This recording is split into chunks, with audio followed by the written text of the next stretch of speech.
আসসালামু আলাইকুম।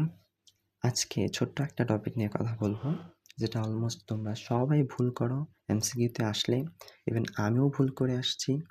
সো এটা খুবই সহজে ট্রিক্স দিয়ে মনে রাখা যায়। এই ট্রিক্সগুলো কিন্তু আমি আমার টিচারের কাছ থেকে শিখছি। তো ভাবলাম ঠিক আছে তোমাদেরকেও একটু জানাই। সো চলো, টপিক বুঝতেই পারতেছো, অ্যাস্টিভেশন, পুষ্পপত্র বিন্যাস। সো পুষ্প মানে ফুল, পত্র পাপড়ি বা বৃতি।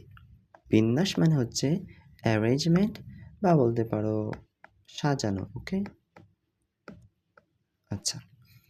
সো পুষ্পপত্র বিন্যাস, ফুলের পাপড়িগুলো কিভাবে সাজানো আছে সেটা সম্পর্কে জানবো। চলো, সো ইগনোর দিস, এখানে একটা ফুলের ছবি ছিল। সো পিডিএফ করার কারণে আসলে ছবিটা ভালো ওঠে নাই। এইটা প্রয়োজন নাই আমাদের। আমরা চলো ওপেন বা মুক্ত এটা উদাহরণ খেয়াল করি। শোনো, এক্সামে কিন্তু উদাহরণ আসবে, ঠিক আছে? এর চেয়ে বাইরে কিছু আসবে না। সো তোমার যেভাবেই হোক উদাহরণগুলো মনে রাখতে হবে। আচ্ছা, তুমি উদাহরণটার দিকে খেয়াল করো। গন্ধরাজ, গন্ধরাজ কি করে? ঘ্রাণ ছড়ায়, তাই তো? এখন ঘ্রাণ ছড়ানোর জন্য আমি যদি সিল করে দেই, আটকিয়ে ফেলি, ঘ্রাণটা কি ছড়াবে? না তো। সো ঘ্রাণ ছড়ানোর জন্য আমাকে একটু জায়গা রাখতে হবে, ফাঁকা রাখতে হবে। তো খেয়াল করো, এই যে এখানে একটু ফাঁকা, এখানে একটু ফাঁকা, এই যে, এই যে, এই যে। তো ঘ্রাণ ছড়ানোর জন্য আমি কিন্তু স্পেস রেখে দিয়েছি। মানে আমি বলতে এই সৃষ্টিকর্তা এখানে তৈরি করে রেখেছেন। উদাহরণ কি হবে? গন্ধরাজ। কেন গন্ধরাজ? কারণ গন্ধরাজ ঘ্রাণ ছড়ায়। এই জন্যই তো এটা ওপেন, মুক্ত। ক্লিয়ার? আচ্ছা, তারপর আসো ভালভেট, প্রান্তস্পর্শী। দেখো ভাই, প্রান্তটাকে স্পর্শ করবে, ধরবে, টাচ করবে। খেয়াল করো, দুইটা প্রান্ত টাচ করছে, দুইটা প্রান্ত টাচ করছে, টাচ করছে, তাই না? তো এইটা কিভাবে মনে রাখবো? দেখো, জবা ভালো, বাবা মন্দ। এখন ভাই, বাবা তো আর মন্দ হয় না। তো এটা জাস্ট মনে রাখার জন্য বললাম, ঠিক আছে? জবা দিয়ে তুমি জবা মনে রাখবা, ব দিয়ে হচ্ছে বৃতি মনে রাখবা। ভাই, বৃতিটা মনে রাখতেই হবে। জবার বৃতি, ওকে? শুধু জবা মনে রাখলে কিন্তু ঝামেলা আছে, আমি বলবো কি ঝামেলা।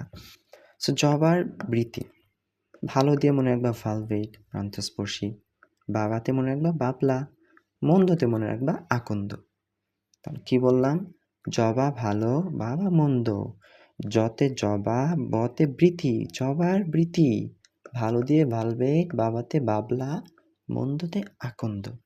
আচ্ছা, এবার একটু খেয়াল করো, এই যে জবার পাপড়ি যেটা, সেটা কিন্তু টুইস্টেড। আমি কি বলছিলাম ভাই? বৃতিটাকে মনে রাখতে হবে। কেন?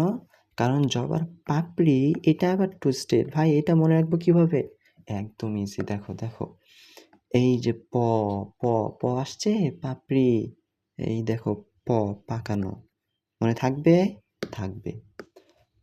তাহলে জবার পাপড়ি পাকানো বা টুইস্টেড, বৃতি বললে প্রান্তস্পর্শী বা ভালভেট। তারপর আসো ইমব্রিকেট। আচ্ছা, এই ইমব্রিকেটটাকে তুমি ব্র্যাকেট ভাবো। ব্র্যাকেট কি? দুই পাশে সেম, দেখতে একই রকম। আচ্ছা, এবার উদাহরণে আসো।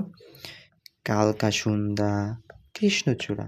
ভাই, এটা কেমনে সেম হইলো? দুইটা তো দুই রকমের ফুল। দেখো কিভাবে সেম।